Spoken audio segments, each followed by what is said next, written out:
ஒரே ஒரு நிமிஷம் யோசிச்சு பாருங்க. உலகத்துல யூதர்கள், ஜூஸ் மொத்த மக்கள் தொகையில வெறும் 0.2 விழுக்காடு இருக்கிறாங்க. 0.2 விழுக்காடு. அவர்களுடைய வாழ்வியல் முறையை தொந்தரவு செய்வதற்காக வெறும் 0.2 விழுக்காடு இருக்கக்கூடிய ஒரு இனம் 4 நாடுகளோடு சண்டை போட்டு நின்று கொண்டிருக்கின்றார்கள். 4 நாடுகளோடு. அந்த ஊர்ல இன்னைக்கு போய் நீங்க பாத்தீங்கன்னா அங்க இருக்கக்கூடிய குழந்தைகள் எல்லாம் பள்ளிக்கூடத்தை மொத்தமாக மூடி இருக்கின்றார்கள். ஹாஸ்பிட்டல் எல்லாமே கீழே கொண்டு போயிட்டாங்க, அண்டர் கிரவுண்டுக்கு.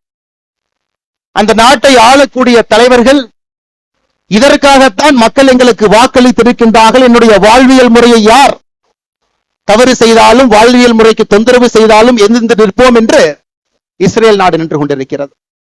இன்னொரு பக்கம் அமெரிக்காவை பாருங்க. நேற்று அவர்களுடைய விமானம் 37 மணி நேரம் தரையிலே படாமல் பறந்து வந்து இன்னொரு நாட்டின் மீது குண்டை வீசிவிட்டு திரும்ப சென்றிருக்கின்றார்கள். உலகம் முழுவதும் பார்க்கிறோம். ஆனா இந்தியால ஆபரேஷன் சிந்தூர் நடத்தப்பட்டால் சில மனிதர்களுக்கு பிரச்சனை. அதை நம்ம நல்லா புரிஞ்சுக்கணுங்க ஐயா. எதற்காக இந்த இனம் இங்கே ஒன்றாக நிற்கிறது, எதற்காக அதனுடைய குரல் உரக்க கேட்கப்பட வேண்டும் என்று இருந்தால், நம்ம ஊர்ல மட்டும்தான் நம்முடைய வாழ்வியல் முறையை தொந்தரவு செய்து ஏப்ரல் 22ஆம் தேதி பெஹல்காம்ல நீ எந்த வாழ்வியல் முறையை பின்பற்றுகின்றாய், நீ இந்து மதமா என்கின்ற ஒரே காரணத்திற்காக 26 மனிதர்களை தனித்தனியாக நிறுத்தி நெத்தி புட்டிலே சுற்று கொண்டு விட்டு இந்த மதம் இருக்கக்கூடாது என்று ஒருவர் நினைக்கின்றார். பதிலுக்கு பதிலாக எல்லை தாண்டி அந்த பயங்கரவாத நாட்டுக்குள்ள நம்ம போயிட்டு வரும் பொழுது மட்டும்தான் நம்முடைய நாட்டில் சில பேர்த்துக்கு பிரச்சனை. நன்றாக உணர்ந்து கொள்ள வேண்டும், நன்றாக உணர்ந்து கொள்ள வேண்டும். இஸ்ரேல் எப்படி நிக்கிறான் பாருங்க, அமெரிக்காக்கார் எப்படி நிக்கிறான் பாருங்க. இன்னைக்கு இந்தியர்கள் முதலாக நாம் பார்க்கின்றோம், நம்முடைய கண் முன்னால் நாம வாழக்கூடிய சம காலகட்டத்தில் நாமும் எழுந்து நிற்கின்றோம். என்னுடைய வாழ்வியல் முறைக்கு பிரச்சனை வந்தால் எழுந்து நிற்பேன், திருப்பி அடிப்பேன் என்று. அன்பு சொந்தங்களே, அதற்காகத்தான் இந்த மதுரையில முருகபெருமானுடைய மாநாடு நடந்து கொண்டிருக்கிறது. காரணம், இந்துக்களை பொறுத்தவரை சின்னதாக யாராவது தொந்தரவு பண்ணா நம்ம பெருசா கண்டுக்க மாட்டோம், பரவாயில்ல மன்னிச்சு போயிடும். பெரிதாக தொந்தரவு செய்தாலும் கூட அதையும் கண்டுக்க மாட்டோம், மன்னிச்சு போயிடும் சொல்லுவோம். ஆனா இன்னைக்கு அதையெல்லாம் தாண்டி நம்முடைய வாழ்வியல் முறைக்கு தொடர்ச்சியாக பிரச்சனைகள் வந்து கொண்டே இருக்கிறது. இந்து என்பதற்காக நான் ஏற்கனவே சொன்னதை போல நம்முடைய கடைக்கோடி தொண்டர்கள் கொல்லப்படுகின்றார்கள். இந்த மதத்தை பின்பற்றினா மட்டும் நம்முடைய வாக்கை பெற்று அரசியல்வாதிகளாக அதிகாரத்தில் இருக்கக்கூடியவங்க கோவில் இப்படி இருக்கும், கூம்பு மாறி இருக்கும் அசிங்கப்படுத்துறாங்க. இந்து மக்கள்கிட்ட ஒற்றுமை எப்பொழுதும் வராது என்கின்ற தைரியத்துல அரசியல்வாதிகள் இன்னும் பழைய அரசியலை செய்து கொண்டிருக்கின்றார்கள். அதையெல்லாம் உடைத்து காட்ட வேண்டும். என்னுடைய கோவில்கள் பாதுகாக்கப்பட வேண்டும். எங்களுடைய வாழ்வியல் முறையில் எந்த பிரச்சனையும் வரக்கூடாது. எங்களுடைய குழந்தைகள் தைரியமா ஒரு ஸ்கூலுக்கு போனா கூட திருவுரு வச்சுட்டு போகணும். எங்களுடைய குழந்தைகள் இன்னைக்கு வட தமிழ்நாட்டில் ஒரு ஸ்கூலுக்கு போனா கூட ருத்ராட்சி கொட்டையை வெளியே அணிந்து கொண்டு செல்ல வேண்டும். இதெல்லாம் இன்னைக்கு மக்களுக்கு ஏற்படக்கூடிய பிரச்சனையாக இருக்கிறது. அன்பு சொந்தங்கள், அதற்கெல்லாம் இந்த முருகர் மாநாடு தேவைப்படுகிறது. ஒரு பக்கம் எழுச்சி, ஆளுகின்ற ஆட்சியாளர்களுக்கு எச்சரிக்கை மணி. 5 லட்சம் பேர் மதுரையில காசு கொடுக்காம கொள்கைக்காக மழை வரும் என்று தெரிந்தும் கூட்டம் அதிகமாக இருக்கும். அதுல என்னைய மதிப்பாங்களா, கடைக்கோடியில் உட்கார்ந்து இருக்கிற நான் விஐபியா, எனக்கு சேர் கொடுப்பாங்களா, எந்த கேள்வியும் இல்லாம இது என்னுடைய மாநாடு, என்னுடைய வாழ்வியல் முறையை காக்கக்கூடிய மாநாடு என்று வந்திருக்கின்றீர்கள். இதுல எச்சரிக்கை மணி அங்க போகும். முருகபெருமான் நல்லா பாருங்க, 6 படை சாதாரணமான வீடுகள் இல்லைங்க, நல்லா பாருங்க. எல்லா வீடுகளுக்கும் ஒரு தன்மை, அறிவு ஞானம். பழனி என்னுடைய தந்தைக்கே நான் ஒரு தாரக மந்திரத்தை சொல்லி கொடுக்கிறேன், அதற்கு ஒரு வீடு. திருமணம் செய்து கொண்டு இல்லற வாழ்க்கையிலே அமைதியாக இருப்பேன், அதற்கும் ஒரு வீடு. நல்லா யோசிச்சு பாரு. என தேவையில்லாம பிரச்சனை பண்ணினா சூரசம்ஹாரம் பண்ணிடுவேன், அதற்கும் ஒரு வீடு. சூரசம்ஹாரம் செய்துவிட்டு அமைதியாக திருத்தணியில போய் இருப்பேன், அதற்கும் ஒரு வீடு. ஆளுகின்ற ஆட்சியாளர்கள் முருக பக்தர்களை எந்த வீட்டிலே வைத்து பார்க்க வேண்டும் என்று இந்த மாநாடு மூலமாக அவர்களுக்கு தெரியும். முதல் வீடு திருப்பரங்குன்றத்துக்கே நீ பிரச்சனை ஏற்படுத்தினா ஒரு வீடாக சென்று சூரசம்ஹாரம் செய்துவிட்டு மறுபடியும் அமைதியாக திருத்தணிக்கு போயிரும் அப்படிங்கிற மாதிரி தாங்க ஐயா அந்த மாநாட்டில் ஒரு பெரிய செய்தியை நாம் சொல்லி இருக்கின்றோம். என்னுடைய வாழ்வியல் முறையில தலையிடாத, ஏன்னா நம்ம யாருக்குமே தொந்தரவு பண்ணல. இன்னைக்கு உலகத்தில் இருக்கக்கூடிய எல்லா மதத்தையும் பாருங்க ஐயா, எத்தனை கோடி மனிதர்கள் எந்த மதத்தை பின்பற்றாங்க பாருங்க. கிறிஸ்தவ மதம் 230 கோடி, கிறிஸ்தவ மதம் 200 கோடி, இந்து மதம் 120 கோடி. இதுல ஆச்சரியம் என்னன்னாங்க, 190 கோடி பேர் இந்த உலகத்துல எந்த மதத்தையும் பின்பற்றாம இருக்கிறாங்க, அன்அஃபிலியேட்டட்ங்கறாங்க. 230 கோடி கிறிஸ்தவர்கள் இருக்கிறாங்க, 200 கோடி இஸ்லாமியர்கள் இருக்கிறாங்க. 190 கோடி பேர் எந்த மதத்தையும் சாராதவர்கள், இந்து மதத்தை சார்ந்தவங்க 120 கோடி. எத்தனை நாட்டில் இருக்காங்கன்னு பாருங்க. இந்த மதத்தை பின்பற்றக்கூடியவங்க எத்தனை நாட்டில் இருக்காங்க? கிறிஸ்தவ மதத்தை பொறுத்தவரை 120 நாடுகள்ல அவங்க பெரும்பான்மை. இஸ்லாமிய மதத்தை பொறுத்தவரை 53 நாடுகள் அவர்கள் பெரும்பான்மை. அன்அஃபிலியேட்டட், எந்த மதத்தையும் சாராதவன் 10 நாடுகள் அவர்களும் பெரும்பான்மை. ஆனா நான் இந்து மதத்தை சார்ந்தவன் 2 நாடுகள்ல மட்டும்தான் நாம் பெரும்பான்மையாக இருக்கின்றோம். இரண்டாவது, இந்த மாநாட்டினுடைய முக்கியமான நோக்கம், ஒரு இந்துவுக்கும் இந்த எழுச்சி இருக்கணுங்க ஐயா, ஒருத்தருக்கு இருக்கணும். முன்னோர்கள் எப்படி இந்த வாழ்வியல் முறையை கட்டி காத்து பத்திரமாக நம்ம கிட்ட கொடுத்துட்டு போனாங்களோ, அதே மாதிரி பத்திரமாக பாதுகாத்து நம்முடைய சந்ததியருக்கு நம்ம கொடுக்கிறோமா அப்படிங்கிற கேள்வியை எழுப்புவதற்கும் இங்கே முருகர் மாநாடு மதுரையில் நடந்து கொண்டிருக்கிறது. அன்பு சொந்தங்களே, யாருக்கோ பிரச்சனை, எனக்கு இல்ல, அந்த பிரச்சனை நமக்கு வரும். எங்கேயோ கோயில் அடிக்கிறாங்க, எனக்கு பிரச்சனை இல்லை, நமக்கு வரும். யாரோ திருச்செந்தூர்ல கியூல போய் நிக்கிறவங்க மயங்கி விழுந்து சாகுறாங்க, பிரச்சனை நமக்கு வரும். எங்கேயோ கட்டணம் வசூல் பண்றாங்க, நமக்கு அது வரும். 6 படை வீடுகள் 5 லட்சம் பேர் கடந்த 4-5 நாட்கள்ல, நேத்து மட்டுமே 1.25 லட்சம் பேருங்க. 6 படையில் இருக்கக்கூடிய முருகபெருமானையும் இங்க வந்து அமைதியாக இந்து முன்னணியினுடைய வாலண்டியர்ஸ் மட்டுமே நின்று, ஒரு காவல்துறை அதிகாரி இல்லைங்க, அமைதியாக தரிசிச்சுட்டு போறாங்க.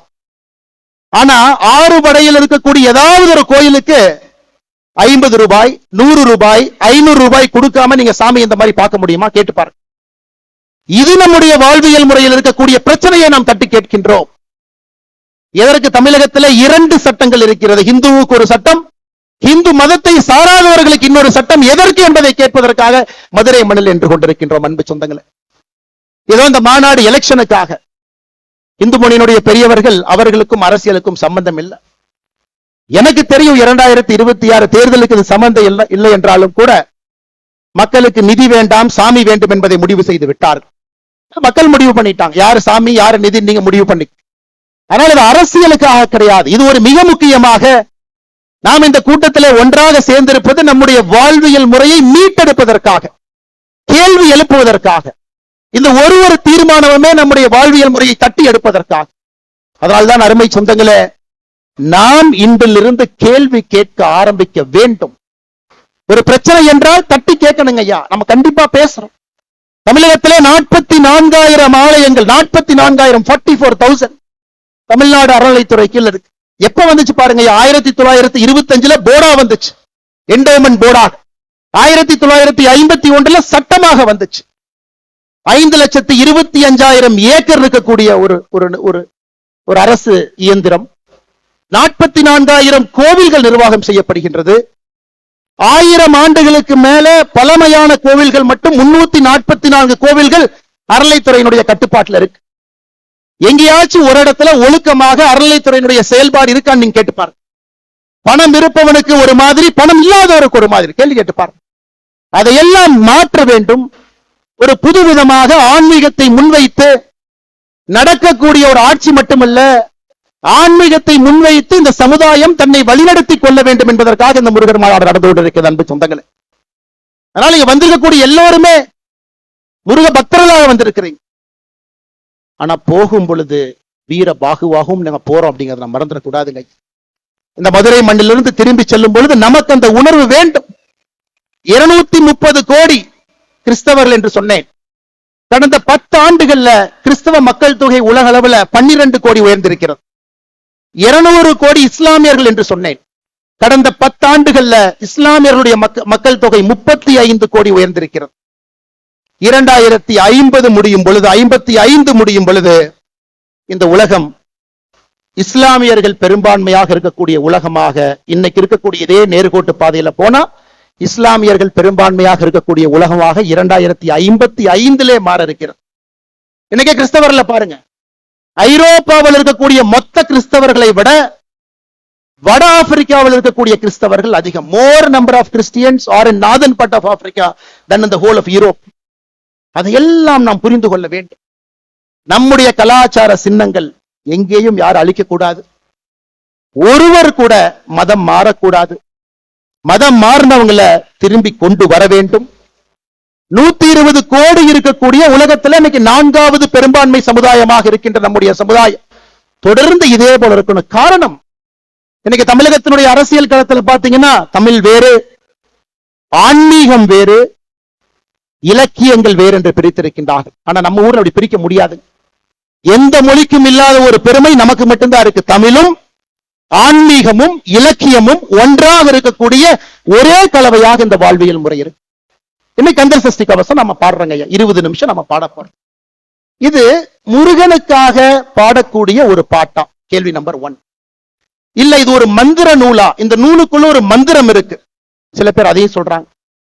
அதையெல்லாம் தாண்டி கந்த சஷ்டி கவசத்தை மட்டும் பாடினீங்கன்னா போதும், இருக்கக்கூடிய எல்லா பிரச்சனைகளும் காணாம போயிடும். இது 3 விதமாக இலக்கியமாக பார்க்கின்றார்கள், பக்தியாக பார்க்கிறாங்க, ஆன்மீகமா பார்க்கிறாங்க. கந்த சஷ்டி கவசம், கந்தங்கிறது என்னங்க ஐயா? நம்முடைய தொப்புள் கொடி எங்க இருக்கோ அங்கே இருந்து 2 இன்ச் கீழே வந்தீங்கன்னா நாபி கமலம் இருக்குங்க. உடம்பிலே சில இடத்துல மட்டும்தான் நம்முடைய நர்வஸ் சிஸ்டம் அங்க மட்டும்தான் போய் எண்டாவதுங்க ஐயா, பாதங்கள்ல கைகள்ல. அதே போல தொப்புளுக்கு கீழே 2 இன்ச்ல அது போய் நிக்குது.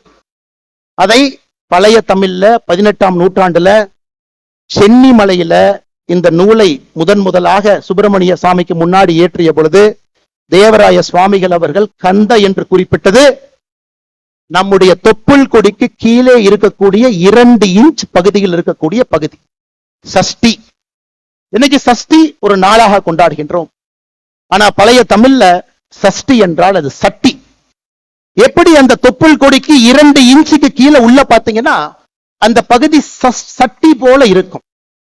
கந்த சஷ்டி கவசம் அப்படின்னா தொப்புள் கொடிக்கு 2 இன்ச்சுக்கு கீழே இருக்கக்கூடிய சட்டி போன்ற அந்த பகுதியை பாதுகாப்பதற்காக பாடப்பட்ட ஒரு பாடலை கந்த சஷ்டி கவசம்னு சொல்றோம்.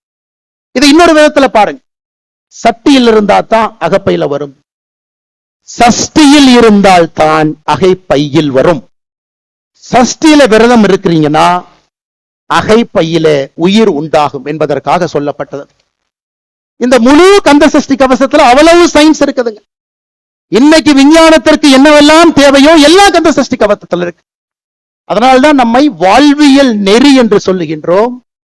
தமிழ் மொழியிலே ஆன்மீகமும் அறிவியலும் கலந்திருக்கிறது என்று சொல்லுகின்றோம். இந்த மொழியை பிரிச்சு பார்க்க முடியாது. அதை திரும்ப எப்ப நம்ம மையப்பகுதி கொண்டு வர போகின்றோம்? ஒரு கந்த சஷ்டி கவசத்திலிருந்து ஆரம்பிச்சு ஒரு விஷயம் நாம் பேசலாங்க ஐயா, ஒரு விஷயம். அன்பு சொந்தங்களே, இன்று நாம் பாடக்கூடிய கந்த சஷ்டி கவசத்தை முழுமையாக நாம் பாடுவோம். சஷ்டி ஒரு நாள்லையும் முருகன் கோவில்ல வரும்பொழுதெல்லாம் கந்த சஷ்டி கவசத்தை பாடு. கேம்பிரிட்ஜ் பல்கலைக்கழகத்தில் இருக்கக்கூடிய செசில் பெண்டால் 1898 நேபாள ஓலைச்சுவடைகளை கண்டுபிடித்து இதுதான் ஸ்கந்த புராணம் கண்டுபிடிச்சாங்க. இன்னைக்கு அவர் கண்டுபிடித்தது வெறும் 81,000 ஓலைச்சுவடிகள் தான், ஸ்லோகங்கள் தான். அப்படி என்றால் அவ்வளவு விஷயம் இருக்குதுங்க, அவ்வளவு விஷயங்கள் இருக்கு. நிறைய நாம் எல்லாம் கண்டுபிடிக்கணும். ஆட்சியாளர்கள் அதற்காக வெறும் 81,000 ஓலைச்சுவடிகள் தான், ஸ்லோகங்கள் தான். அப்படி என்றால் அவ்வளவு விஷயம் இருக்குதுங்க, அவ்வளவு விஷயங்கள் இருக்கு. நிறைய நாம் எல்லாம் கண்டுபிடிக்கணும். ஆட்சியாளர்கள் அதற்காக 5400 ஆண்டுகளாக எப்படி வாழ்ந்தார்களோ அதுபோல் வாழ்வதற்கு அரசியல்வாதிகள் நம்மை விடுவார்களா என்கிற புகைப்படம் எடுத்து அந்த அம்மாவை அனுப்பி வைக்கிறாங்க. தேர்தலில் வருவாங்க, அன்னைக்கு கோயிலுக்கு போவாங்க, அன்னைக்கு நம்மை பற்றி